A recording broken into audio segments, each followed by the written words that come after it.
Hello everyone, hope you all are fine. बच्चों, इससे पहले वाले वीडियो में हमने क्लास 2 का यूनिट 5 चैप्टर 2 का chapter we are all Indians इसको पढ़ा था और समझा था। आज हम इसके बाकी एक्सरसाइजेस कंप्लीट करेंगे। तो सबसे पहले न्यू वर्ड्स हैं। सबसे पहला वर्ड है फेस्टिवल।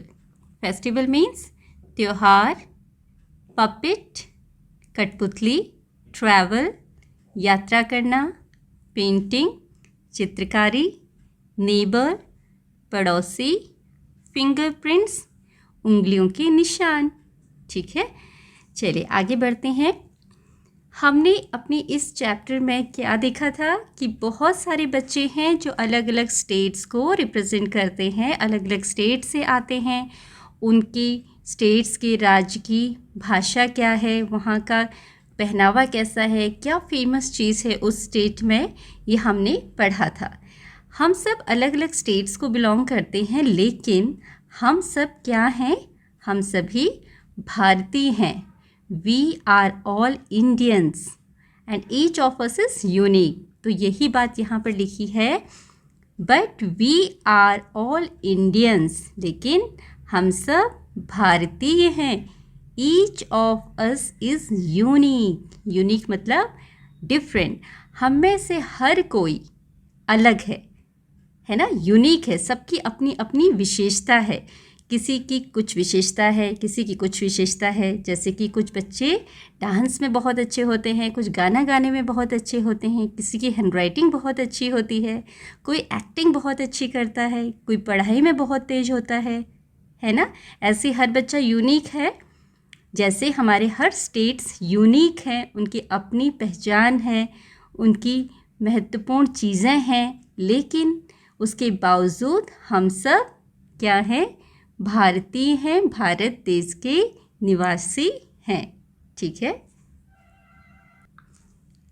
आगे बढ़ते हैं। Now there are questions for let us speak. Let us speak मतलब हमें ये बोलना है, बताना है, डिस्कस करना है। What do you say when? आप क्या कहते हो जब आप, when first is you want to enter the classroom. जब आप क्लासरूम में अंदर आना चाहते हो तो आप क्या कहते हो? आपके टीचर अगर अंदर हैं तो आप क्या बोलते हो? मे आई कम इन, करेक्ट। मे आई कम इन, क्या मैं अंदर आ सकता हूँ या आ सकती हूँ, इस तरीके से आप पूछते हैं। Next is you want to visit the washroom. अगर आपको वॉशरूम जाना है तो तब आप क्या बोलोगे? May I go to washroom. May I go to washroom. ठीक है, इस तरीके से आप पूछेंगे। Next is you want to borrow a book from your friend. आपको अपने फ्रेंड से कोई बुक लेनी है, किताब लेनी है, तो आप क्या बोलोगे? May I borrow your book please. Okay, कैसे बोलेंगे आप? May I borrow your book please. क्या मैं आपकी बुक ले सकता हूँ? ठीक है। Next is you hurt someone by mistake. गलती से आप किसी को हर्ट कर देते हो, चोट पहुँचाते हो, तो आप क्या बोलते हो? I am sorry. I am sorry, मुझे माफ़ कीजिए। Next you need a pencil and your friend gives you a pencil. आपको एक पेंसिल की ज़रूरत है और आपका दोस्त आपको पेंसिल देता है, तब आप उसको क्या बोलेंगे? Thank you so much. Okay, thank you, आप थैंक यू भी बोल सकते हो। थैंक यू सो मच, बहुत बहुत धन्यवाद। ओके, इस तरीके से आप रिप्लाई करेंगे। Next is choose a partner, ask one another the following questions and reply accordingly. आपने क्लास में अपने पार्टनर चूज़ करना है और the following question and reply करो। आस्क वन अनदर, एक दूसरे से आपने क्वेश्चन पूछने हैं। पहले आप पूछेंगे, फिर आपका फ्रेंड आपको पूछेगा ये क्वेश्चन, सेम यही क्वेश्चन, और आपने एक दूसरे को आंसर्स भी देने हैं इसके। ठीक है, तो पहला क्वेश्चन क्या है? What language do you speak? आप कौन सी भाषा बोलते हो? आप अगर अपने दोस्त से पूछोगे इस तरीके से, आप कौन सी भाषा बोलते हो, तो आपका फ्रेंड जो है आपको उसका आंसर देगा। वो कोई भी भाषा बोलता हो, ठीक है, English, Hindi, Punjabi, whatever language he know, वो बताएगा कि वो कौन सी भाषा बोलता है। Second, can you speak more than one language? क्या तुम एक से ज़्यादा भाषाएं बोल सकते हो? तो अगर वो बोल सकता है तो बताएगा yes I can speak more than one language. अगर नहीं बोल सकता तो no I can't speak more than one language. Okay, next is which is your favourite dish? आपकी फेवरेट डिश क्या है? देन ही और she will tell you the name of the favourite dish. जब आप ऐसे पूछेंगे तो आपका दोस्त आपको अपनी फेवरेट डिश का नाम बताएगा। Next is which is your favourite tree? आपका फेवरेट ट्री क्या है? यहाँ पर अपने फेवरेट ट्री का नाम बताना है। Okay, now come to next, draw one thing that you like most in your home. बच्चों, आपके घर में आपको जो चीज़ बहुत अच्छी लगती है, यू लाइक मोस्ट मतलब जो चीज़ बहुत अच्छी लगती है, उसका पिक्चर आप यहाँ पर बनाएंगे। हो सकता है आपको अपने घर का फ्लावर पॉट बहुत अच्छा लगता हो, आपके घर की वॉल क्लॉक बहुत अच्छी लगती हो, आपके घर का मंदिर बहुत अच्छा लगता हो, है ना। घर में बहुत सारी चीज़ें होती हैं जो हमें पसंद होती हैं। घर की कोई ऐसी पेंटिंग हो घर में जो आपको अच्छी लगती हो, तो उसका पिक्चर आप यहाँ पर ड्रॉ करेंगे। ठीक है, इट्स अप टू यू, आपको जो भी पसंद है आप उसे यहाँ पर बनाएंगे। Next is late us speak, चलो बोलते हैं।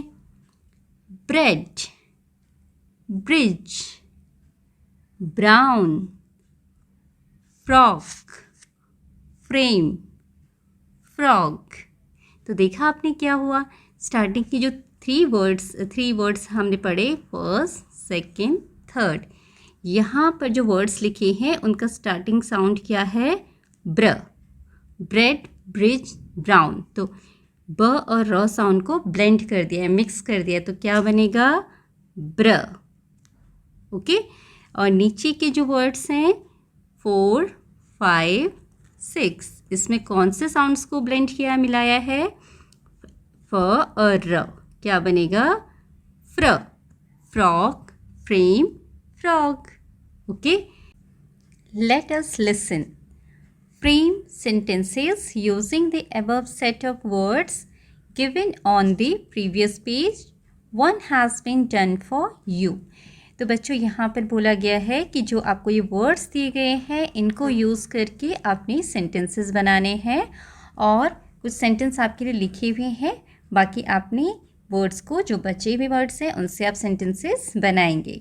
तो चलिए कुछ सेंटेंसेस यहाँ दिए हुए हैं। It was a bright sunny day, My brother went to buy bread.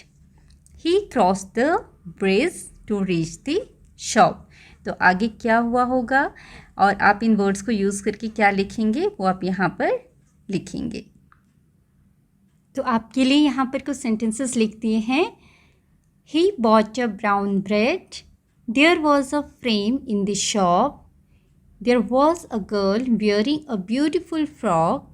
My brother saw a frog outside the shop. Okay, this is frog and this is frog.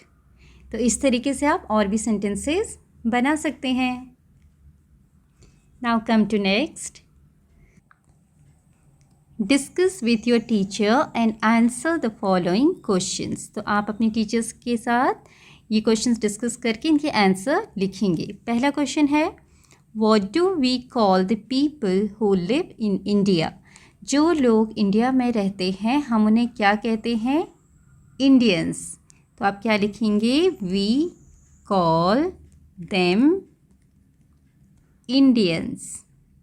Okay, हम सब इंडियंस हैं क्योंकि हम India में रहते हैं। जो India में रहते हैं वो Indians. Okay, next is name the festival of colours. जो कलर्स का फेस्टिवल होता है उससे क्या कहते हैं? बहुत सारे बच्चों को पता है, ऑलमोस्ट सभी को पता होगा, रंगों का त्योहार Holi. Next is which festival do you like the most, why? आपको कौन सा फेस्टिवल सबसे ज़्यादा पसंद है और क्यों? तो यहाँ पर जो भी फेस्टिवल आपको अच्छा लगता है आप उसके बारे में लिखेंगे। एग्जाम्पल के लिए आंसर यहाँ पे लिख रहे हैं, I like Diwali most because there is lot of lighting all around at the night. तो मुझे दिवाली पसंद है क्योंकि दिवाली के दिन रात को चारों तरफ बहुत रोशनी होती है। तो आपको जो फेस्टिवल अच्छा लगता है उसके बारे में आप यहाँ पर लिखेंगे। Next is rearrange the jumbled letters, the answers will be the names of the languages। तो बच्चों यहाँ पर वर्ड्स को जंबल करके दिया हुआ है, आगे पीछे करके दिया हुआ है और ये भाषाओं के नाम है, लैंग्वेज के नाम है। आपको इनको ठीक करके लिखना है। तो पहला क्या बनेगा, Hindi. What is the spelling of Hindi? HINDI, Hindi. Next is English, ENGLISH।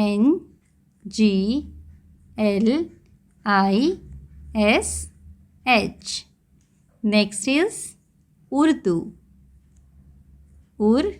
URDU, Urdu. Next is Telugu, TELUGU।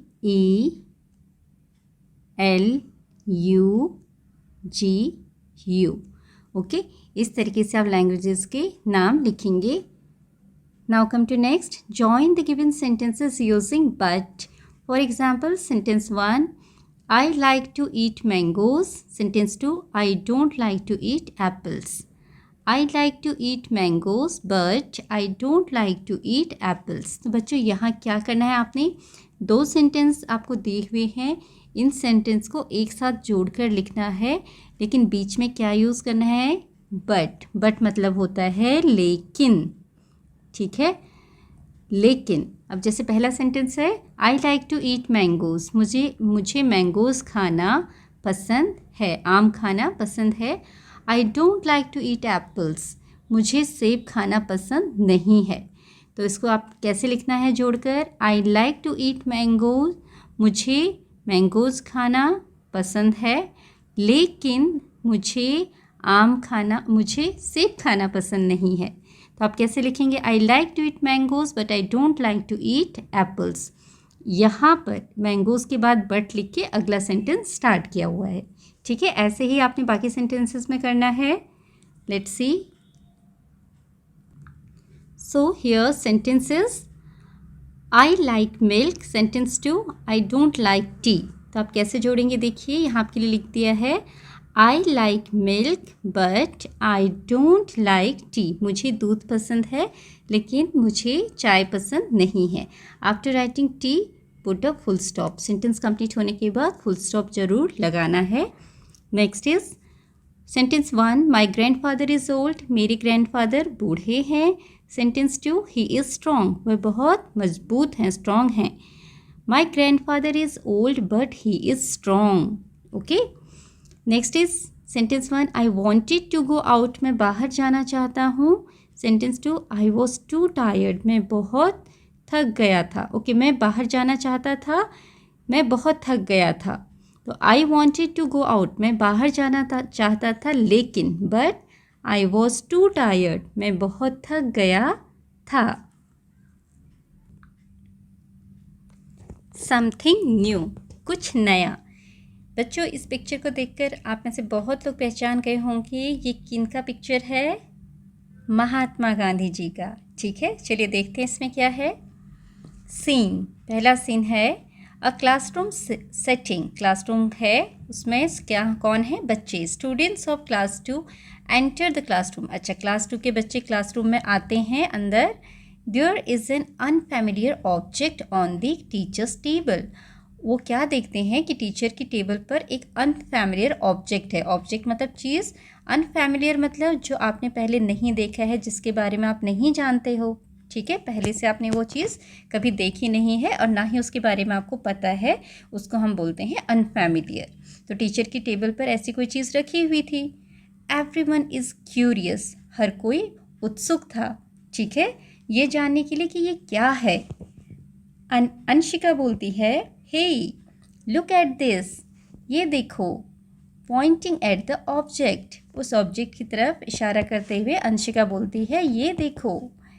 Zoya बोलती है does it belong to our teacher, क्या ये हमारी टीचर की है? तब रोहन बोलता है बट वॉट इज़ इट, लेकिन ये है क्या? तेजस बोलता है it looks like a bicycle to me but it has only one wheel. अब तेजस क्या बोलता है it looks like a bicycle to me, ये मुझे तो बाइसिकल की तरह दिखता है, साइकिल की तरह दिखता है, लेकिन इसका तो एक ही पहिया है। भव्य बोलता है and it has no handle, और इसमें तो हैंडल भी नहीं है। पामियो बोलता है there are two pedals, there are no pedals as well, इसमें तो पैडल्स भी नहीं हैं। ओके तब सिमरन बोलती है and it is made of would, और ये लकड़ी का बना है। भव्य फिर से बोलता है why is there a thread on it, इसके ऊपर ये धागा क्यों है? जोया बोलती है आई डू नॉट नो, मैं नहीं जानती। Maybe we should ask the teacher, हमें शायद टीचर से पूछना चाहिए। तो देखो बच्चों ये जो पिक्चर है इस तरीके का, ये ऐसा स्ट्रक्चर टीचर की टेबल पर रखा हुआ है, तो बच्चे उसको देखकर क्वेरी कर रहे हैं, एक दूसरे से पूछ रहे हैं और क्यूरियस हैं उसके बारे में जानने के लिए। फिर क्या होता है दे गो राउंड द टेबल, वो सारे बच्चे टेबल के चारों तरफ खड़े हो जाते हैं। They start looking at the object from all sides, फिर वो उस चीज़ को चारों तरफ से देखते हैं। टीचर एंटर्स, तभी टीचर एंटर करते हैं, मतलब अंदर आते हैं क्लासरूम में। एवरीवन, हर कोई बोलता है नमस्ते टीचर, टीचर को विश करते हैं सारे बच्चे। पैमियो बोलता है पॉइंटिंग टू द ऑब्जेक्ट, जो पैमियो है वो ऑब्जेक्ट की तरफ इशारा करते हुए बोलता है ma'am what is this, ma'am ये क्या है? टीचर स्माइलिंगली, मुस्कुराते हुए। Do you know about Mahatma Gandhi, क्या तुम महात्मा गांधी के बारे में जानते हो? Do you know who he was, क्या तुम जानते हो वो कौन थे? तो जोया बोलती है ma'am Mahatma Gandhi is the father of the nation, Mahatma Gandhi father of the nation थे, जिनको हम हिंदी में बोलते हैं राष्ट्रपिता। आप में से बहुत सारे बच्चों को पता होगा महात्मा गांधी को हम राष्ट्रपिता के नाम से जानते हैं। टीचर बोलती हैं राइट, एकदम सही, Gandhi ji led the Indian freedom movement. तो बच्चों इंडियन फ्रीडम मूवमेंट ये आपके लिए नया शब्द है, इसका मतलब होता है भारतीय स्वतंत्रता आंदोलन। इंडियन मतलब भारतीय, भारत का, स्वतंत्रता आंदोलन। ठीक है बच्चों, आप सबको पता है कि हमारा देश भारत पहले आज़ाद नहीं था। कब आज़ाद हुआ था? 1947, और 15 अगस्त को 1947 को आज़ाद हुआ था। इससे पहले हमारा देश आज़ाद नहीं था और भारत के लोगों ने आज़ादी के लिए बहुत संघर्ष किया।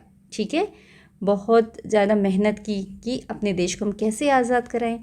तो वो जो संघर्ष होता है, मेहनत होती है, उसको बोला जाता है आंदोलन, भारतीय स्वतंत्रता का आंदोलन। और इस आंदोलन को कौन लीड कर रहा था? लीड मतलब सबसे आगे, जैसे आपकी क्लास में मॉनिटर होता है, मॉनिटर की बात सब सुनते हैं कि क्या करना है, क्या नहीं, कहाँ जाना है।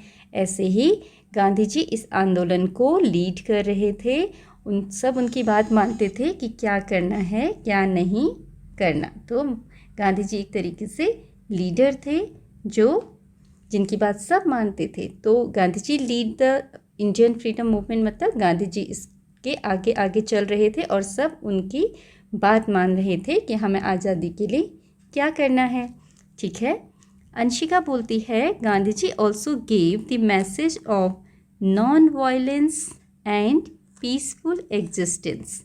तो अंशिका बताती है कि गांधी जी ने हमें ये भी मैसेज दिया था कि हमें ये भी संदेश दिया था कि हमें नॉन वायलेंस और पीस को अपनाना चाहिए। मतलब नॉन वायलेंस मतलब अहिंसा, अहिंसा मतलब हमें किसी से लड़ाई झगड़ा नहीं करना है। ठीक है, और पीसफुल मतलब शांति से अपना काम करना है, शांति से रहना है।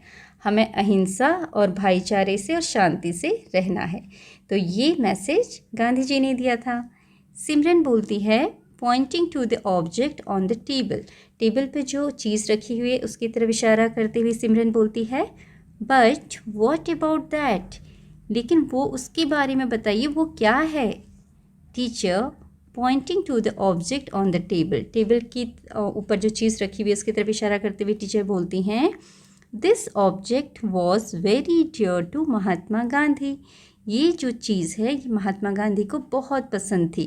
It is called the charkha और स्पिनिंग व्हील। इसको चरखा बोला जाता है या फिर स्पिनिंग व्हील। चरखा हिंदी में है और स्पिनिंग व्हील इंग्लिश में। ओके अभी है क्या Rohan, what is it used for ma'am. Ma'am Rohan पूछता है मैम ये किस चीज़ के लिए इस्तेमाल होता है, इसका क्या यूज़ है। टीचर बोलते हैं Mahatma Gandhi used it to spin thread. Mahatma Gandhi इसको थ्रेड बनाने के लिए इस्तेमाल करते थे। थ्रेड मीन्स धागा, ठीक है, धागा। थ्रेड मतलब होता है धागा। The teacher takes out handkerchief and shows it to the children. Teacher ने हैंकी निकाली, अपनी हैंकरचीफ निकाला और बच्चों को दिखाया। This is made of the thread that is spun on charkha. और टीचर ने बताया कि जो ये हैंकरचीफ है वो उस धागे से बना है जो कि चरखे पर बनाया जाता है। Okay Mahatma Gandhi wanted to promote local handicrafts and used the charkha as a symbol for self-reliance and independence. फिर टीचर बताती हैं कि महात्मा गांधी चाहते थे, क्या चाहते थे, to promote local handicraft. Local प्रमोट करना होता है आगे बढ़ाना किसी चीज़ को, और किसको आगे, महात्मा गांधी आगे बढ़ाना चाहते थे किस चीज़ को, लोकल हैंडीक्राफ्ट। लोकल हैंडीक्राफ्ट का मतलब होता है बच्चों वो चीज़ें जो लोग अपने हाथों से बनाते हैं, बड़े आसान तरीके से बनाते हैं, सुंदर सुंदर चीज़ें, ठीक है, तो और व्यापार करते हैं, उसे बेचते हैं। तो महात्मा गांधी चाहते थे कि जो लोग अपने हाथों से सुंदर सुंदर चीज़ें बनाते हैं, जैसे आपने देखा होगा डेकोरेटिव दिया, टोकरियाँ होती हैं, सजावट की बहुत सारी चीज़ें होती हैं जो हमें मार्केट में मिलते हैं जो हाथ से बने होते हैं। तो महात्मा गांधी चाहते थे हमारे देश के उन लोगों को आगे बढ़ाया जाए जो ये काम करते हैं। एंड यूज द चरखा एज ए सिंबल, और चरखे को एक सिंबल के रूप में, एक निशानी के रूप में उनने रखा। For self reliance, self reliance मतलब आत्मनिर्भर होना, अपना काम खुद करना, कोई भी चीज़ आगे बढ़ने के लिए, है ना, बिजनेस करना, उसको हम बोलेंगे सेल्फ रिलायंस, आत्मनिर्भर बनने के लिए। और इंडिपेंडेंस, इंडिपेंडेंस मतलब आज़ादी के लिए, किसी के ऊपर हमें निर्भर नहीं होना है किसी भी चीज़ के लिए, हमें खुद सारे काम करने हैं, अपना बिजनेस खुद आगे बढ़ाना है, खुद चीज़ें करनी हैं, हैंडीक्राफ्ट की चीज़ें बनानी है। इन सारी चीज़ों के लिए जो सिंबल महात्मा गांधी ने रखा, निशानी, वो क्या था, चरखा, ठीक है। तो फिर टीचर बोलती हैं today a guest will join us. आज हमें ज्वाइन करने गेस्ट आएंगे, हमारे स्कूल में गेस्ट आएंगे। He will show you how to spin the charkha, और वो बताएंगे कि चरखे में धागा कैसे बनाया जाता है। स्पिन मतलब बनाना, धागे को, जो चरखे से धागा बनाया जाता है चरखे में कॉटन को यूज़ करके, दैट इज़ कॉल्ड स्पिनिंग, बुनाई करना, बुनना, ठीक है। तो बच्चे बड़े खुश हो जाते हैं। All children clap with joy, और सारे बच्चे खुशी से ताली बजाते हैं।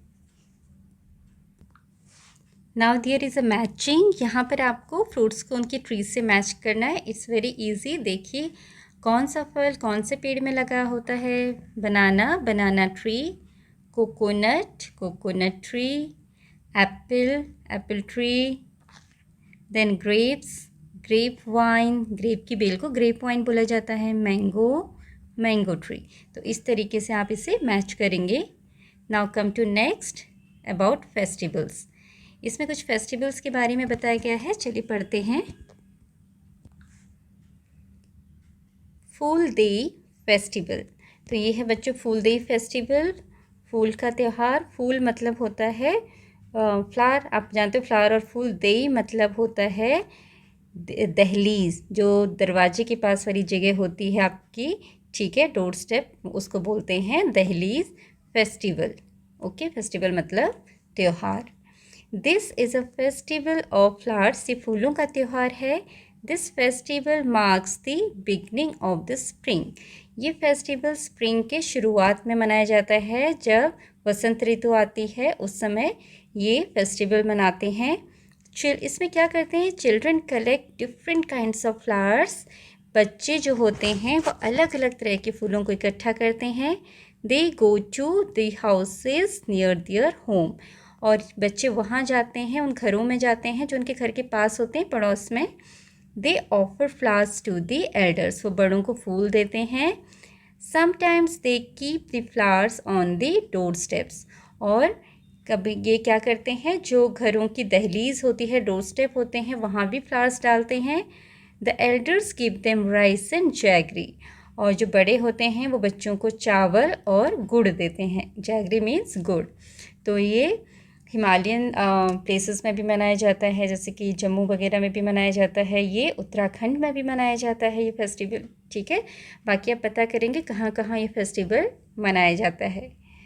आगे बढ़ते हैं। Sharad Purnima. Sharad Purnima is celebrated on a full moon night. Sharad Purnima जिस दिन पूरा चांद होता है, पूर्णिमा होती है, पूरा चांद दिखाई देता है रात को, उस दिन मनाया जाता है। It is celebrated in the month of Ashwin, सितंबर अक्टूबर। तो ये सितंबर या अक्टूबर, इन दोनों मंथ में से कभी भी किसी भी मंथ में मनाया जाता है, और हिंदी में इस मंथ को बोलते हैं अश्विन। तो किस अश्विन मंथ, और कभी कभी ये किसी साल ये सितंबर में पड़ता है, कभी अक्टूबर मंथ में पड़ता है। ठीक है। The weather is generally pleasant, इस समय जो मौसम होता है वो बहुत सुहावना होता है। Sharad Purnima marks the ending of the monsoon season. Sharad Purnima जब हम सेलिब्रेट करते हैं उस समय मानसून सीज़न, जो बारिश का सीज़न होता है, वो समाप्त होता है, ख़त्म होता है, उसी को दर्शाता है कि अब बारिश का मंथ ख़त्म हो गया है। Next is Aadi Perukku. Aadi Perukku is a Tamil monsoon festival. Aadi Perukku Tamil में मनाया जाता है। ओके, तमिलनाडु का फेस्टिवल है। तमिल मानसून फेस्टिवल मतलब ये मानसून के सीज़न में मनाया जाता है, बारिश के सीज़न में मनाया जाता है। इट इज़ सेलिब्रेटेड इन दी आदि मंथ, जुलाई अगस्त। तो जुलाई या अगस्त में पड़ता है ये। ठीक है। People worship the river Kaveri. इस फेस्टिवल में जो नदी है कावेरी नदी, उसकी लोग पूजा करते हैं। Farmers pray for a good harvest, और किसान प्रार्थना करते हैं भगवान से, कावेरी नदी से, कि उनकी फसल अच्छी हो। ठीक है, अच्छी फसल के लिए वो प्रार्थना करते हैं। देन कम्स टू पेंग लेप्सोल। पेंग लेप्सोल, अब ये कौन सा फेस्टिवल है, कहाँ मनाया जाता है? Pang Lhabsol is a festival of Sikkim. ये सिक्किम का फेस्टिवल है, सिक्किम में मनाया जाता है। This festival is celebrated in the month of अगस्त और सितंबर। ये त्यौहार या तो अगस्त के महीने में या फिर सितंबर में मनाया जाता है। Mount Kanchenjunga is worshipped on this day. आपको पता है माउंट कंचनजंगा हिमालय की चोटी है। ओके, वो पर्वत चोटी है, पर्वत की चोटी है, जो कि नॉर्थ में है, नॉर्थ साइड में है हमारे इंडिया के। उस पर्वत चोटी की पूजा की जाती है। Mount Kanchenjunga is considered as a protector by the worshippers, और जो लोग पूजा करते हैं माउंट कंचनजंगा की, वो ये मानते हैं कि जो माउंट कंचनजंगा है वो उनकी प्रोटेक्टर है, रक्षक है, उनकी रक्षा करती है। ठीक है। पीपल डांस एंड सेलिब्रेट, इसमें लोग डांस करते हैं और इन्जॉय करते हैं और सेलिब्रेट करते हैं। The sun is the source of energy on the earth. बच्चों, आपको पता है जो सूरज है वो एनर्जी का स्रोत है, सोर्स है हमारी धरती के लिए। Do you know any festival that represent the sun? क्या आप कोई ऐसा फेस्टिवल जानते हो जो सन के रिस्पेक्ट द सन?